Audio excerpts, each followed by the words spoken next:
Five-Strap Final, JCM Jones from Mothership, and sometimes Dirty South Soccer, Joe Patrick from 92.9 The Game, and most of the time Dirty South Soccer is over there. Tony Lawrence, winner, Nathan Lane could not be with us. Joe, how are we doing anyway?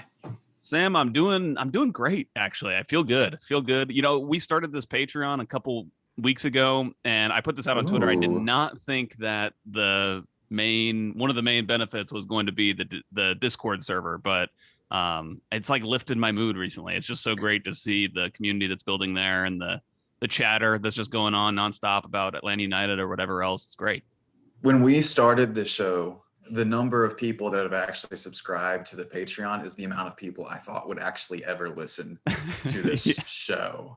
So pretty good so far. If you don't know what we're talking about, if you don't follow us on Twitter and other things like that, we've started a Patreon. This is not a Patreon for you to just give us money. It's a Patreon for you to subscribe to what we're doing, which is extra audio productions for you, including daily updates from Atlanta United training sessions and press conferences. There's a Discord server that Joe was talking about that has some phenomenal potential. I'm having a lot of fun. People are cool. It's good to interact with y'all. People in there can ask us questions all the time too. You have kind of direct access to me and Joe, who are constantly on our computers anyway. So we have no other thing to do than just talk to you guys and let you know what's going on. We also have a bunch of extra interviews going on there as well. We already had an interview with Bobby Boswell. We talked to Felipe Cardenas, the Athletic, and we have another one coming to you very, very shortly. We're grabbing guests. We're grabbing people to come on and hopefully enlighten you a little bit more about Atlanta United. Again, our plan for that is to have you be the single most informed person at this Atlanta United barbecue. You should be. And we're grabbing questions too. It's great to have people, just our listeners, to be able to contribute to the questions that we're asking in press conferences and things like that. So it's just been great. I'm just so happy that everybody seems to be getting some utility out of it. Yeah, what a perk that is to be able to ask questions to players, quite literally. I mean, if you have given them a question and one that kind of makes sense for us to ask in the press conference, we will go ahead and get it done. You know, we're here to serve you, the people. It's been a lot of fun. Check that out. You can go to our Twitter at 5-Stripe Final to check that out. How else can you get there? Patreon.com/5-Stripe Final, I believe, is how you get there. I think the easiest way is just 5-Stripe Final on Twitter, and it's in our bio. The link is in our bio. We're going to include the link into our description of the show as well. That'll make it way easier. We will definitely do that. Yes, we will do that. Good idea. We just decided right now. So join us. Like I said, we were having a lot of fun with the Discord and everything like that. And I think we're putting some pretty good stuff out there, and it's only going to get better as things kind of get into swing gear. But until then, you just have to settle for business time. Business time, Joe Patrick. And last time we had a business time, the time was good, the times were great, and then they will quickly fell to pieces. Oh my God, did they?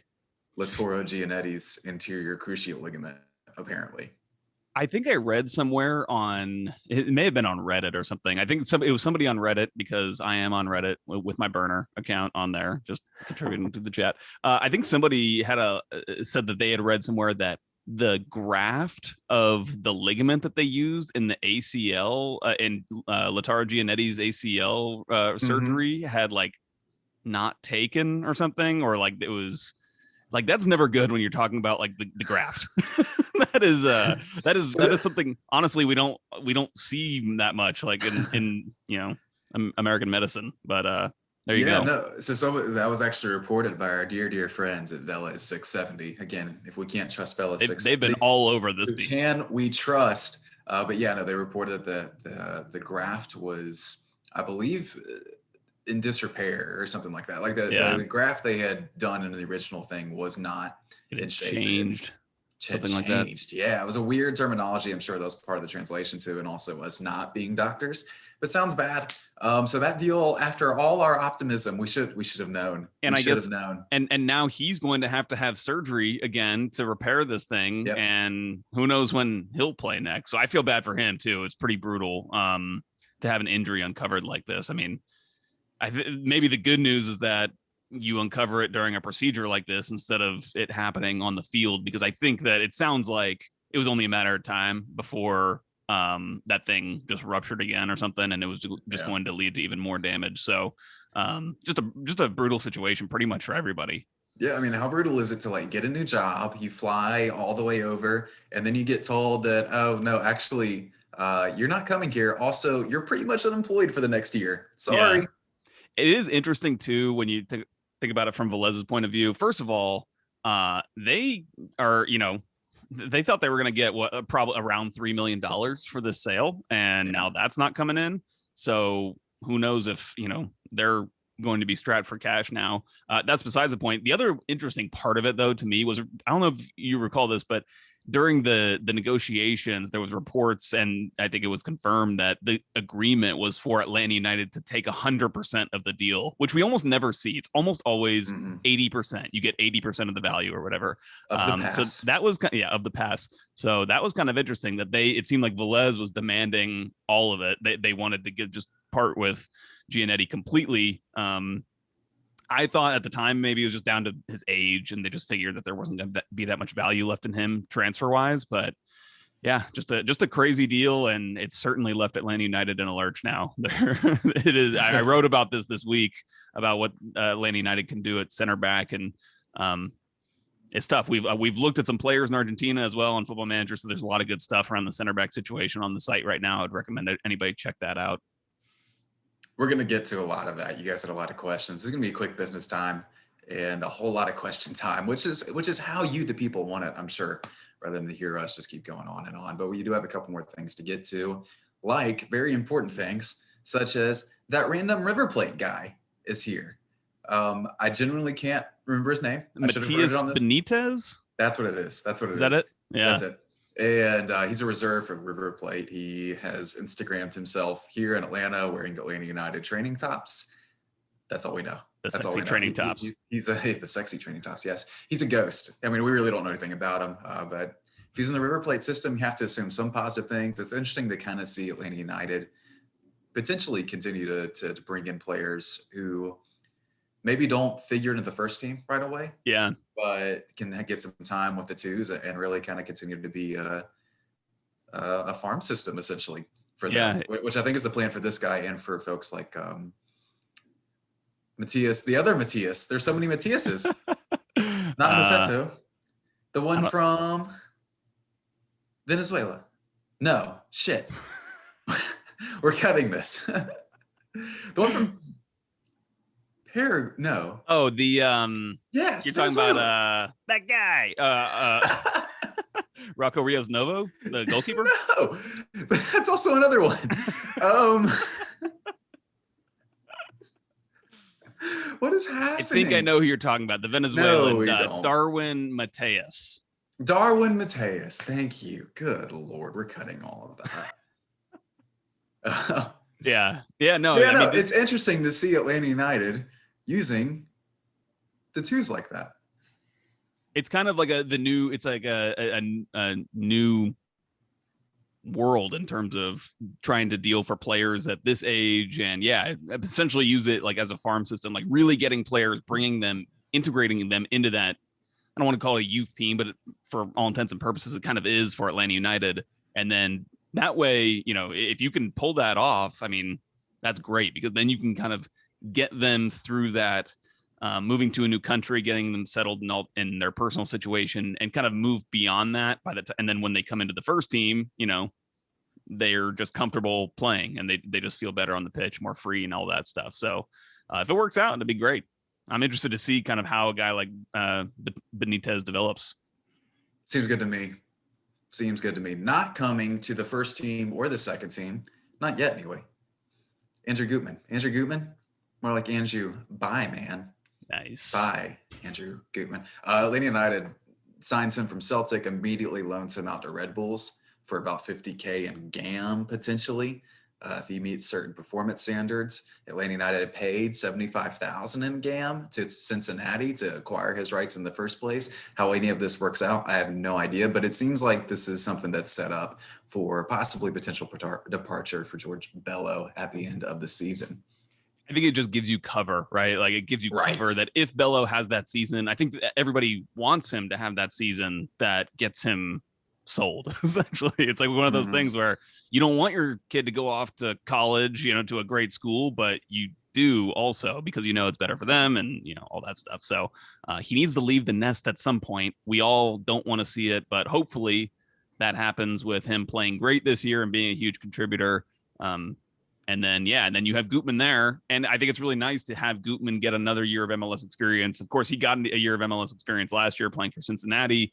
This year, he'll be playing for Red Bulls in what we would think is, we would assume that Red Bulls are still going to play kind of a aggressive pressure type game, which you would think would suit well for a guy like Heinze coming in if Gutman does come in the following year. So makes Their sense. Manager, Gerard Struber, a former IT salesman. Struber. He sounds like a Schwarzenegger movie villain or something. He does not have the backstory. Like I said, a former IT salesman and then got back into coaching after a little bit. He reportedly, he apparently plays extremely high press. It's very Red Bulls. So it'll be interesting to see how Gutman does in that. But don't worry, he can't hurt us. He can't hurt us while he's there. He won't be able to play against us. So don't worry about that. Also not able to play for us for at least a little while, 4 to 6 weeks. It seems like Mo Adams has surgery on a sports hernia, which don't look up pictures. Don't do it. Dude. Joe was like, yeah, he got some mesh. I'm like, what are you talking about? And I went and looked it up and I'm deeply scarred. Good Lord. Don't do it. Don't do it. So for now, Mo Adams, more like no Adams, at least for 4 to 6 weeks. He should be good to go. And big shout out to the reporter on the ground there, Mo Adams, in getting us the report on Mo Adams. Big scoop.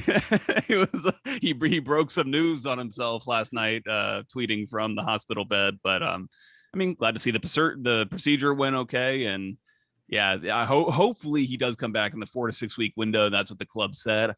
I'm kind of tentatively thinking it's going to be longer than that. I've just had a couple friends who have had sports hernia surgery before, which you don't need to be an athlete to have sports hernia. And it can just be one of those things where it's tough to come back. It's tough to wait long enough until everything is healed so that when you do come back to activity, you don't aggravate the wound and reopen whatever, stitching or whatever it is. So it's a really tough one because you just have to be completely, not completely immobile, but you just have to play it really, really cautiously. And I'm sure for a guy who plays soccer, who wants to keep his fitness up at a certain level, that's going to be just naturally difficult to do. So I'm thinking he'll probably be back around May. I would think that the team will be out without Mo Adams for about a month or so of the season, I should say.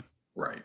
Elsewhere in the world of Atlanta United, we did have our second media availability of the year. It's been kind of slow going at this very beginning. I think that's intentional on Heinze's part more than anybody. It kind of seems like he wants folks to be very, very focused. And that's kind of the plan right now. And I wouldn't be too surprised if there's some kind of thing in that where he's like, nah, let's just hold off on this for a little bit before we really start sending folks out there. I think it's also telling, if you send out a player like Brad Gazan and Sandro Lopez, who are older, much more experienced in the media and stuff like that, you're going to be mitigating a lot of risk and everything like that. But they were good today. It was good to talk to them, kind of catch up with Brad. Joe, anything kind of stand out from the quick conversation we had with them today? A couple things. I made some notes. One thing that Brad said that was interesting to me was he referred to the group of players. One is younger, of course. We all kind of know that just from looking at their literal ages. But he called them an impressionable group, like a group that can very much be molded, I guess, at this point in time, which is good for when you have a new manager like Heinze. And he also said that Heinze is one of those guys who, like Tata, he commands the attention of the room. Like when he walks in the room, everyone kind of knows it. And I think that that's a really, really good quality to have if you're the manager. That everybody respects you. And it certainly seemed like Brad was happy with the way things are going in training and everything. He just seemed like players knew what was going on. Everybody was on the same page. There was lots of instruction, which we, of course, knew was a problem last year. So I think it was all good news. Yeah, he even mentioned that there was just a better atmosphere around things, which of course is generally going to happen with a new season, but new manager and everything like that. It seems from the get-go that it's gone pretty well. Of course, we'll never really truly know probably exactly what it's been like, but he kept hammering over and over again that fitness was very important. They were really drilling folks on that. He said that the new folks were experiencing the same kind of lags as everyone else, which is to be expected. Other than that, just kind of he seemed in a good mood. seemed in a good mood. That's all I kind of got, really. He was chatty. He was, it was great. It was actually kind of funny. There was a thing we're not going to talk about, but it was kind of a funny moment in the press conference. I also, if we could talk about Lisandro Lopez as well, I asked Lisandro who stood out to him, like players individually, and I kind of was not expecting him to actually give us any specific names. You just figure you get the, oh, everybody's playing well, that kind of thing. But I am interested because we just haven't been able to see this team play at all. And so we're all just kind of wondering. And I thought it was interesting. He did point out the first one he mentioned was George Bello, which is really interesting. The fact that it's like a striker talking about a fullback, first of all, of course, and then with how young George Bello is, I just thought that was a really good sign. And Marcelino Moreno was the other guy that he pointed out. I don't remember exactly what he said about either of these guys, but just those two players were the ones he pointed out where it was interesting to me. Yeah, I have that, and I thought it was super interesting. He talked about George Bello's physical ability first and foremost. Said he was very physical, and then also said he appreciated the way he played. Which, I mean, physicality and the way you play, and that's kind of the whole bit, isn't it? That's kind of the whole thing. So, I mean, and for very quickly came up with that name too, which I thought was fascinating. It's a really, really good sign. We'll kind of get into that more later as we talk about Bello's role this year. Can I mention one more thing about what was said during the press conference today? I thought it was really interesting what Brad Guzan had to say about some of the struggles that the team had last year, specifically talking about the way that the team socialized together, or I should say did not socialize together because of all the COVID protocols. So not only did you have a team that was, the manager was, from what we know, really not giving a ton of specific instruction. You also, Brad Guzan was like, we couldn't sit down and eat a meal together. And so that is obviously, it kind of underscores how big of a role those types of situations play with, I think, any sports team, but obviously in this case with Atlanta United, that was big. Well, you think about it, I mean, they really didn't get to do it after Frank left. And one of the reasons that Frank left is because of a meal they had together. Which I thought about that exact same thing. There are layers of irony in that. But no, I remember that MLS is back. There was just a general tense feeling, apparently. I think that's reporting from Felipe Cardenas, who was talking about that. But again, after that, they didn't really get to have a chance to sit down together and kind of mesh. And apparently that's getting to happen again, which is really, really good. And like I said, everything just kind of seemed positive. For my note there, I just have breakfast! Exclamation point. Because was it, I forget if it was Darren or Carlos that mentioned that specifically, talking about observing the group at MLS's back over watching them eat breakfast. Yeah. So kind of funny how that came full circle. Yeah. That wasn't reported. That was just something they said to us. Yeah. So there we go. I couldn't remember. I know, it was so long ago. It was another era. Golly. Crazy times. Also, Lisandro mentioned Marcelino, like we said. He said it was very dynamic. I'm still in the adaptation stage, it seemed like, to Lisandro, but likes him a lot. Again, very dynamic was the thing he kept kind of hammering home with that, and we have to agree. We'd have to agree. So if those two guys have great years, I mean, Lisandro's going to seem a little bit like a prophet, and it's going to seem like Atlanta United is a real damn good soccer team. So that's really, really encouraging for the future. Joe, before we get to the future, though, let's look back to the past for like 2 seconds, because when this comes out, it may come out Wednesday night, but it'll be almost a year to the day since that Club America. Wow. match. Isn't that crazy? So a year to the day from the now infamous Club America match, where about an hour before Rudy Gobert got diagnosed, tested positive for COVID, they canceled that game in Oklahoma City. And that PA announcer guy came over the top and was like, "Do not be afraid," which is the number one way to get people really, really afraid. And they canceled that game. They canceled the NBA season quickly. It definitely means you should be afraid, probably. Freak the fuck out. And then Tom Hanks got it, and his wife got it. I can't remember Tom Hanks' wife's name right now. Eba, maybe? I don't know. Yeah, something like that.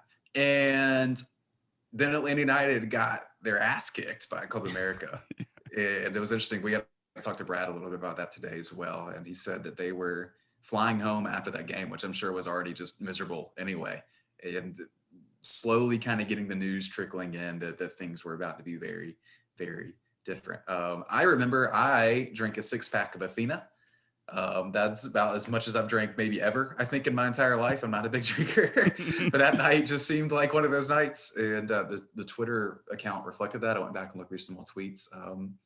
Weird, but optimistic in a lot of ways. It's getting better. I wrote about that this week for MLS. It just seems, we can look back and now we can look forward to hopefully things get a lot better. Go get your vaccine. And I would just add, it was striking to me how kind of disconnected the team was from the situation that was going on at the time, because I remember working for 92.9 The Game when Mike Conti leaves at that point, when as we were functioning at that point, when he would leave to go cover an Atlanta United game that was on the road during the week, or a Hawks game on the road, I would go in and work his shift during those days. And so I remember doing the updates on 92.9 The Game the next day, actually, with all the sports that just started getting canceled that next day. MLS was canceled. Spring training games were getting canceled. The SEC conference tournament got canceled like mid-game. And I remember Mike came in that day because they had just gotten back, and he was like, this is so weird. It's like so crazy, because it was just not a thing there at all when we were in Mexico. Like, this was not like a topic of conversation really. And so, just wild. Obviously it's known around the world now. So, but I'm getting optimistic now. I'm happy because we're almost through it. So it's just, wild times, man. What a year. Almost there. Just stick together just a little while longer. Keep fighting for each other. And we're close, man. We're close. It feels good. What's also going to feel good is this quick break. Oh, thank you. Wow, what a break. What an incredible break, as always. I love those breaks. I love listening to those breaks. I love being a part of those breaks. I love, holy crap. I forgot to mention this. Do you remember, I listen to the show. I don't know if you do. I listen to the show because I think it drowns out the rest of my thoughts if I can hear myself talking, and it like alleviates anxiety. Weird trick, right? And there's this one ad that we had that has like horns and like police sirens in the background. I about drove off the goddamn road, and I want to apologize sincerely because we have no control over that. Yeah, we have no idea if we're advertising for MeUndies or whatever. We do know we're advertising for Lucid FC, but it's that's like the cardinal sin, is having either sirens in the background or a doorbell like on a TV ad. It should literally be illegal. Illegal. I was furious. It happened to me like twice. I think they do it intentionally too. That's what actually pisses me off. Is like they know that it grabs attention. My heart rate spiked. It was awful. Please, let's. I don't know. We have no control over that. If it happens again, we're sorry. We're not sorry though to be answering your questions. There are a ton of them. We did a quick business time. There's just not a ton of news going on, but there still are plenty of questions, fortunately. So we're going to get through as many questions today as possible. It's really going to be a full question show. And we'll start with this first one from Tafka, the Prince of Soccer. What a name. Wow. Who says, and it's appropriate that we're starting with this one on Five Stripe Final of all places, because we have Joe Patrick here, who asks, let's presume that Eric Lopez proves he deserves to be an everyday starter. How do we line up with him in the lineup? And Joe is the Eric Lopez expert here. What do you think that looks like? I think it could look any number of ways. It was funny when we were talking to Sandro Lopez earlier today, he mentioned playing with Eric. I think he was talking about the strikers and Joseph and Eric, and he just kept on saying Eric. I think he was saying Eric. He was referring to Eric Torres, like Eric Kubo, but maybe not. I don't know. Nobody really questioned him on it, and so maybe he was talking about Eric Lopez. I think Eric Lopez said that he has trained a little bit at striker so far. I think that guys are not. I don't know if the team is even training that specifically. I mean, we have no idea really, but in terms of specific positions, Eric Lopez did say he's been training on the wing too under Heinze, even though he said his preferred position is to play underneath the striker. So I think he's a versatile guy, and I just don't think that I guess I just don't think it really matters a ton where he's going to end up playing. Answer the question though. I mean, I think the most likely thing you're to see is to see Eric Lopez on the right-hand side. Him and Jürgen Damm fighting it out for that spot, or just rotating. If he's in 4-3-3, Lopez on the right, Bark on the left, Joseph in the center, and then a midfield of however you want to do it, which we're going to kind of get into a little bit more because there are some questions about how that's going to look now because of the center back situation as well, which a couple of y'all hit on. We're going to kind of combine some questions here. We'll go and ask both of them, Trey and J-Dog Leach from the Discord, asking these. Trey asked, with no center back magically appearing and Mo recouping, will Campbell and the draftees get a chance to log a lot of minutes? Or are we just going to run Anton ragged? And what do you think of dropping Sosa back for some matches? And then J-Dog Leach asked, with most transfer windows closed, it seems there are any potential targets to temporarily fill that void at center back, specifically within MLS. There's a lot there, but I mean, it's pretty much the entire topic of discussion around center back. And Joe, I think I want to start with Sosa, because that's something a lot of people have kind of been asking about. We don't really have a ton of access to really know what he kind of looks like at center back. However, Teal Football, our first Teal Football reference of the day, does have some access to that. And he seems to like what he's seen so far from Sosa at center back. It's definitely an option. It's not the ideal option, but at that point, you're dropping Sosa back to center back. You're going to stay with that midfield three, and it's going to look like a bar at the base, single pivot with Hyndman and Moreno. Yeah. I think that you're likely to see a lot of Sosa at the back, because at this point, with the squad kind of as thin as it is with these injuries, it's just a matter of where can you allocate resources the best? Where can you kind of reallocate the talent? And I think that right now that talent is in midfield, and you have guys that are in midfield that, like Sosa, can play in the back line. And not only can he play in the back line, but he gives you the kind of defender that you need. It's not like you're trying to replace a Miles Robinson, a guy who's going to be able to, win duels at midfield and things like that. What you really need is somebody who can pass, somebody who can help with the build-up play. And that is something that Sosa should be able to do pretty well.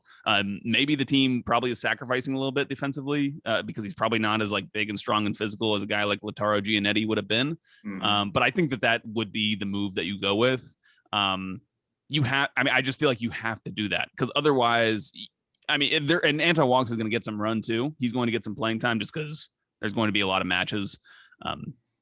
But there's just no depth there. You need to have some sort of emergency center back that you're confident in on the bench. And Anton Walks is the perfect kind of player to have on the bench, because he can come in as a center back. He can come in as a right back, and you can be real versatile with a player like him. So, but yeah, it's rough. And I do think that I don't know of any specific names of center backs that are available on the MLS market at the time, but I do think that the team really should be signing a player like Bobby Boswell, like we just talked. I wish we could talk to him again now to kind of discuss this situation, because he was kind of part of it in 2017, but it was a very similar situation in 2017 where they just needed some decent experienced cover just in case something happened. And I really feel like that's what the team could use now until they're able to get in that top quality center back that they really need. Joe, do you hear it? Listen. No, wait, listen, lean in. Do you hear it? That's Jeff Larenowitz's music, man. That's where it is. That's what it is. Brad was looking like he was missing him. That's true. I noticed that. I could see it in his eyes. Man, honestly, really, that could be a potential option. I kind of wonder. I don't know what Jeff's up to. We need to contact Jeff and see if we can get him on the show, honestly. But no, I think you're right. There's going to be something like that. It's going to be a singular depth piece, I think. But Joe, you also did, especially if it's within MLS, I think is my thought. I don't think they're going to make any big trades at this point. I don't think they really have the allocation money that they want to spend right now to make any big trades or anything like that they just want to kind of get rid of. I just don't think that's how it's going to work. It seems like they have a chunk of allocation money, but it's all kind of stowed away for this center back signing that they're planning to make. And I just feel like it's unrealistic to think that you can actually make that signing right now. I think that you're just going to have to wait until the summer, at least until May. So the interesting thing about this transfer window is that the Argentine league season is done in May. I'm not sure, there might be a short playoff after that, but the MLS transfer window is open. It's really only there's a portion where the window where the transfer window closes in MLS, which is in June. It's the most bizarre thing. So essentially, we could think of this as the transfer window just perpetually being open. So you don't have to wait that long. I know when we talk about a summer signing, you're thinking July or August. You wouldn't have to wait that long to get one of those players in, because you could arrange the deal now. You could be in negotiations with a team right now for a player to get him ready to come in as soon as their season ends. But I think that is the way to go. This is the same league that has a half-day transfer window where all the the team owners like go to Dave and Buster's or whatever and like do trades. So I'm not too surprised about that. But I think you're right about all that. I do want to kind of get into it though. You had a post on DSS where you dug into the now famous Football Manager archives and did another one of your incredible Football Manager scouting posts. Did anyone kind of stand out as you were looking through center backs? And so when it comes to May and when it comes to that transfer window finally being back open again, do you have any thoughts on maybe who might be decent to look at? I mean, it's kind of funny. Like, I don't even recall some of the names that I put in that post. I'm literally so here's how I do these. So when you buy Football Manager, you also get the Football Manager editor, which is essentially like the cheat. It's like the game genie of Football Manager. If you want to like make new leagues or do all sorts of things, and you can also just see how every player is coded, what their attributes are. There's like hidden attributes, which is actually how I come up with this list, where there's their potential. You can see the players that have the highest potential coded into them in the game. And so that's where these players came from, was those players that had the highest coded in potential. And that coded in potential just comes from people who contribute to these ratings, which are people who've seen them up close. They're probably like fans or journalists or somebody who sees them play all the time. So that's why I really like to go off of it. But you never know. But the one guy I would say was Nazareno Colombo. Is that his name? Yeah, he's a guy that the reason I liked him was because he was a guy that we had heard about through second Toyota Football reference, Toyota Football, who keeps track of all this deep analytic stuff. He really popped on those charts, just as Giannetti and David Martinez did to an extent. But then that's what was really kind of fun to see his name pop up on the Football Manager game as one of the players with the most potential of those kind of young center backs. I think I was searching for anybody 24 and under or something like that. So he would be the one. I said in the post, is like, this is an unranked list except for this one. This is the guy that I think would be the most preferable option.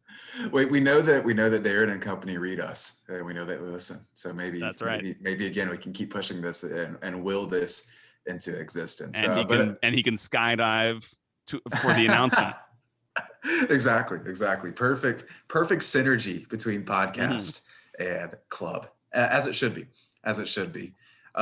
We don't quite know who's going to be the second center back. We do know the first center back is going to be, and that's what our next two questions are really about him. And our left back, Michigan 17s ask, is this going to be Miles and George's breakout season with the Olympics and World Cup qualifying? And Tony had a follow-up to that, Tony from the Discord.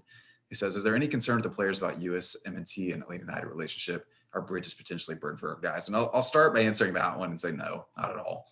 That's not on the guys, that's on Atlanta, and they're making the right choice. Probably Jason Christ can be upset about it all at once, but if they're the best players, they're going to play. He's not going to I don't think he's going to just hold a grudge like that or anything. It would be very, very strange for him to not pick two of the most talented players in the pool just because they didn't show up one time. I don't think that bridge is burned. As far as a breakout season, I mean, we've been talking about that for a second, right?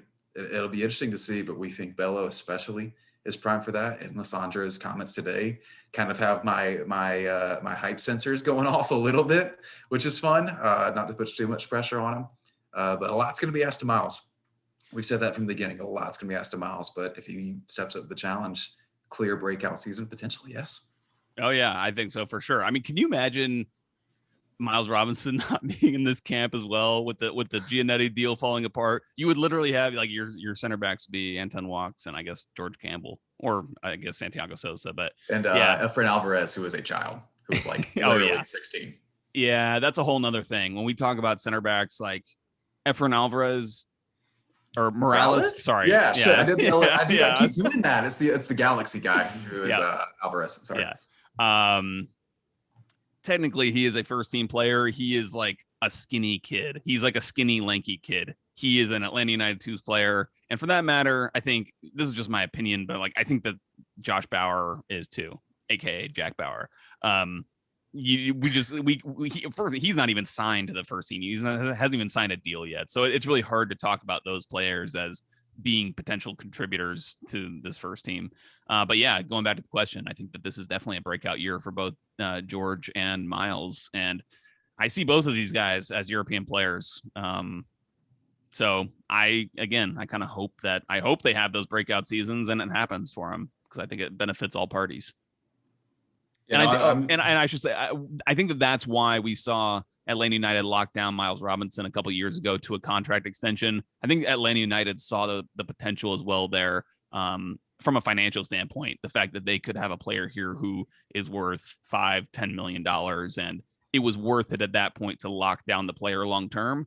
And I think the cost of doing that was then you couldn't keep LGP around, who probably, I think they ended up on this around the same amount of money. But yeah, I mean, hopefully they have that year. I am interested in Josh Bauer just because he fell so much to Atlanta United, and they seemed really, really surprised by that. He was projected top 5. The Top Door Soccer folks are like, this is a top 5. This is probably the best center back in the entire draft. So if it does kind of come to that, and it seems there's a path for it to come to that, he may be a part of this. He may be that depth signing. And I guess that's something we kind of keep forgetting to consider, honestly, because he's not technically signed yet, but he is in camp. Yeah, you're right. You're right. And to even add to your point, the report on him was that he's actually more talent. He just didn't have the ceiling that other players may have had, but they said that he was, like, at the moment, he is the most talented center back. That wasn't really a question. So, yeah, maybe.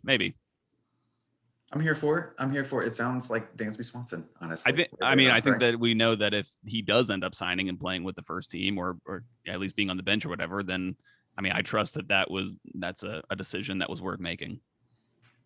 But we'll see how it shakes out.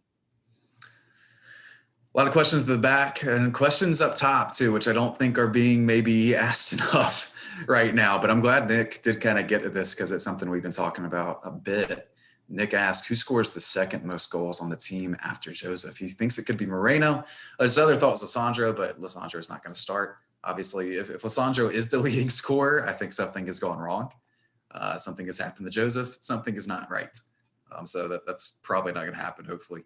But I think Moreno is a good shout. And the question is it going to be enough to really push that team to a place that's effective? I wrote about this for MLS a little bit. And one of my extremely bold predictions, which you can go see on the mothership right now, was that Atlanta was going to score less than they did in 2019, which is a take for sure. There's a reason it was in the extremely bold predictions thing, but I do worry about where the production is going to come from. You even look in 2019, I think Gressel had 10 goals on the year and PT had 7, which was enough because Joseph had 27, but if Joseph takes a step back and it's still just like 7 and 4 from folks like Zeke and Moreno, that's not going to be enough to really push to the top of the conference. Yeah.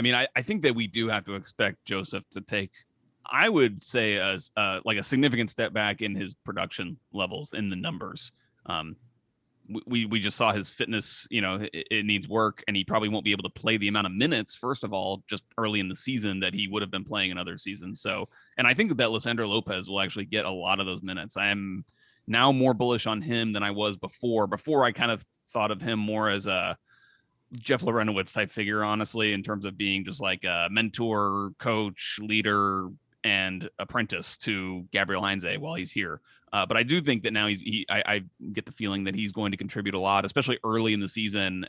As to how effective he'll be, I'm not sure yet. I think it depends a lot on how well the team plays and how much possession the team is able to have in the opponent's half. If Atlanta United turns out to be a team that is so good in possession, they can just kind of camp out in the opponent's half of the field, I think that really suits a guy like Lisandro Lopez. Lopez would not be as suited to a game where there's a lot of up and down, coming up and down the field vertically, doing a lot of running. That's obviously going to hurt a player who's 38 years old, but clearly he knows how to score goals. He probably has the best kind of just goal scoring brain on the team, even more so than Joseph. This guy is scored massive amounts of goals in Champions Leagues with Porto and Olympique Lyon. So he has a wealth of experience, and hopefully some of that experience can rub off on some of the other players to help them score as well.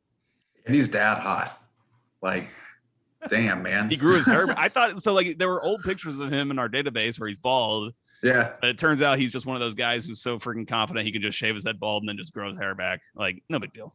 Unreal. It's funny you mentioned Lorenowitz. He kind of had a similar demeanor to some extent. It was maybe a little warmer, to be totally honest, but it was that same kind of measured kind of reaction. He had a really good moment too with Justin when he just started answering the questions, where he was talking back and forth with Justin about how Justin would like him to answer the questions and everything like that. And then he started spacing them out and everything. Well, at first he gave a really long response and he wasn't even thinking about the translation aspect of it. So he just gives a really long response because Felipe had asked a question in Spanish. And then as soon as Justin starts translating, he goes, oh. Like you can see him. He was embarrassed that he hadn't, but yeah, it's funny. It was interesting. We like Cassandra. We like Cassandra for sure. The question though is, do we like this team right now enough? Right? I think we do. I think the general consensus from me and you, I've said that this is right now, considering the fact that really no one in MLS has done a whole lot this year except for like Columbus, who already won it last year.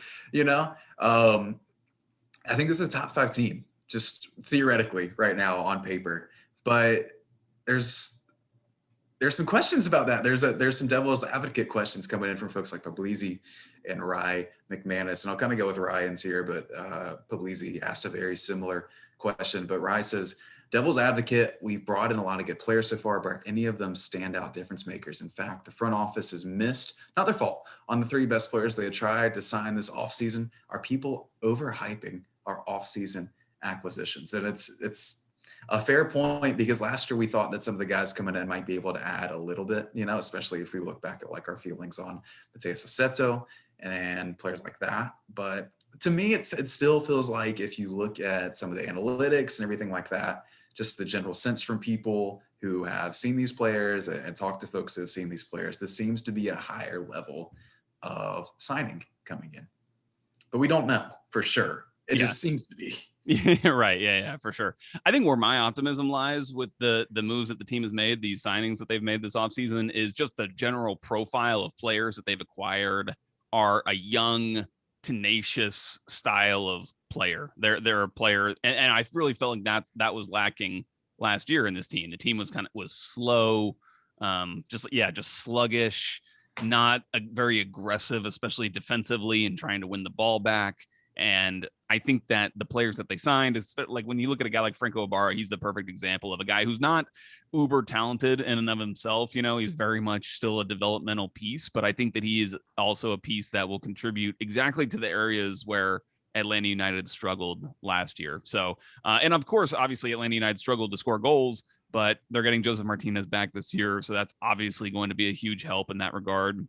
But the honest question is we don't know. And I think it's good to still remain skeptical. In fact, we won't do it on this show, but I do want to do a show before the season starts, kind of talking about how the season could go awry and kind of just trying to shine a light on some of our blind spots where, we're hoping for success and everything like that. But I think it would be kind of a good exercise to do something like that. But I don't know if I would say they're overhyped, but I do think that, like, I would definitely say I'm optimistic about the season, and maybe I should pull back from that a little bit, but we'll see how it goes, but I still like the signings that they've made.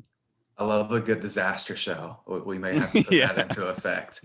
But I think what's encouraging most about some of these signings is the kind of company they've already attracted, the folks that have already been looking at them. There's that old theory about, like, if you see a McDonald's somewhere in town, you need to also put your business next to that McDonald's, because the McDonald's folks' research is so good. Normally they're going to know where people are going to be. So like if Everton and other big clubs are like, oh, Sosa, you can generally have a sense that this is going to be something positive, right? Like they have seen something. Whether or not Atlanta United and Gabriel Heinze are going to get that out of them is the question, but they have seen something. So the potential is there. And, there's a reason for optimism. I think that's maybe the biggest difference with these signings. And the other thing we should say about these signings, which I don't think you could say about signings in previous transfer windows, was that Gabriel Heinze, like you said, had a hand in picking these players, and he was considerably more prepared to do so than the last manager. Yeah, so that always gives you confidence that the players will be able to come into the team and actually perform at a high level. Exactly. And it's interesting too. I don't think we've hit on that enough. Is that Heinze has seen these players in person, most likely. These are guys he's familiar with on some level, right? From being in Argentina, from being in South America, and everything like that. So there's lots of reasons to buy in to the hype, and it could fall flat on its face. It very well could. I mean, that's true of any team right now. But if we're looking at this on paper, if we're looking at this objectively, I think we can feel pretty good about it, especially considering the state of the rest of the league right now, which again is fascinatingly not bleak. It's just weird. There's so many DPs that haven't been signed, and there's so many open spots, and the pandemic has really kind of thrown everything out of sync with that. So we'll see. It should be good though. Stay with us. Believe it. Believe. Damn it. Believe. Greg asked a really good follow-up question to that. He says, in an effort to not get too burned out on 2021 hype, he asked, what about 2022? Which, I mean, we're getting way ahead of ourselves, but Greg from the Discord asked it. We're going to answer it. What are the biggest changes you envision to next year's squad? And I think the obvious answer is something we've already talked about, and it's Bello and Robinson probably being gone. Yeah, and Ezequiel Barco as well. You're looking at, you'll have DP opportunities to bring, you'll have slots at least to bring in designated players. But beyond that, it is really difficult to tell at this point in time. But I think that's why 2021 is such an important season for this team, because it gives you an opportunity to really examine what are the final tweaks that the team needs in order to be what we hope will be a championship team in 2022, which is Heinz's last year on his contract with the team. So yeah, I don't know, but I think that's one of the reasons why this season is so important. Yeah, the expectation should be that this is a Tata plan, right? Like, exactly. Should be the year that everything kind of comes to fruition, which is just good. So, because we need to talk about managing expectations a little bit. I kind of mentioned this. I think it's a top 5 team right now, and that could easily change as other teams maybe get a little more confident in the market and add a few more players and everything like that. But it seems like it's a pretty solid base at the very least. But the plan should be to do well this year and build towards next year. And obviously there are going to be some changes, but if that core is there and there's an understanding there of the tactics and the belief in the tactics and everything like that, understanding of the instructions, then things should be pretty well set up for 22. Don't worry. Not yet. There's so many things ahead of us. Don't worry. But that should be the plan. Yeah. And so I'm going to go ahead and ask the next question, because I feel like otherwise you're just asking yourself a question. Let's go Ducks 96. He says, your MLS newsletters are very funny, but I can see certain people hating on the humor. How much hate mail do you get? You learn to, first off, thank you. Second off, you don't want to be on the fence. You never want people to feel apathetic about your stuff. But I think learning that you can turn Twitter off and like you can turn notifications off to get the right people talking to you has been helpful, because it has been a struggle for me at times. People don't like when you try. Yeah. And sometimes it's bad. Sometimes it's admittedly bad. Like, I've written bad stuff, but if there's enough stuff there that resonates with people, I know I'm doing something right. And I feel like I've done that so far, because something that really resonates with me is the idea that the right people will get it, which is going back to like a show called Mystery Science Theater 3000, which is weird. Doesn't make a whole lot of sense. Some people don't get it. Some people hate it. But the people that love it really, really love it. And their theory behind it was the right people will get it. So as long as the right people continue to get what I'm doing, the hate mail is just ignorable. Doesn't matter. Yeah. It's never mail. It's never like someone's like right. mailing me. I get some weird ass DMs. We should like live read a few of those every now and then, because it is like the most unhinged shit about the world's 9th most popular soccer league. Like, why are you spending time yelling at me about this? But mostly it's like, oh, you'll like click on a Reddit thing and they'll be like, hey, that guy sucks. You're like, oh, well, that's shitty. But yeah. Oh well. And you're talking about DMs and Reddit and that kind of thing too. But I will just say, for Twitter as a forum is like designed to generate either glowing, I love you, you're the best, etc., or this sucks, I hate you, that kind of thing.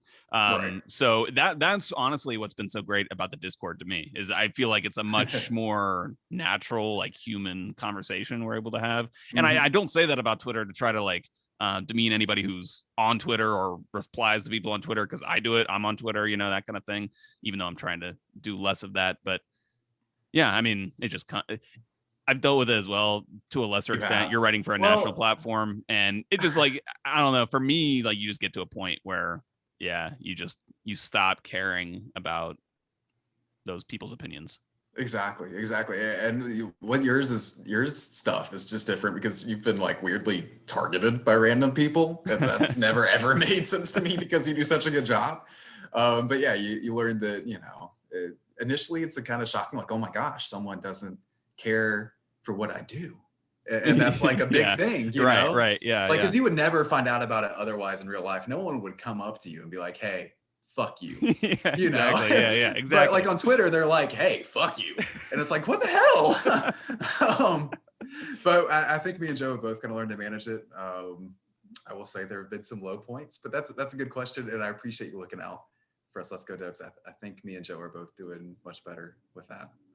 And learning kind of how to manage it. The thing I hate, for me, it's never been as much of like an emotional thing as it has been like, I am just wasting my time reading and responding to people who are like trying to also wasting their time. Yeah, exactly. Yeah. Imagine if they did anything else. Imagine if they put their energy into, I don't know, the economy or global warming or getting doing their own podcast. Who knows? Their own podcast. If you complain about our podcast, do your own podcast. Whatever. Good question. Sorry to talk about ourselves so much. That was like Nicole Gazy, but we do appreciate the kind words. And again, we appreciate interacting with y'all in the Discord. It's been a lot of fun. Go check that out if you get a chance. Before we get to that, Joe, prepare yourself. This is rapid fire. Oh, Nando asks, what's your goals for against prediction for Atlanta United this season? Remember, 34-game season. I've already kind of predicted that they're going to finish with less than 58 goals, I think it was. Really? Yeah, I think that was the total in 2019. That was my extremely bold prediction, though. I think it's going to be somewhere around like 64-41. I'll say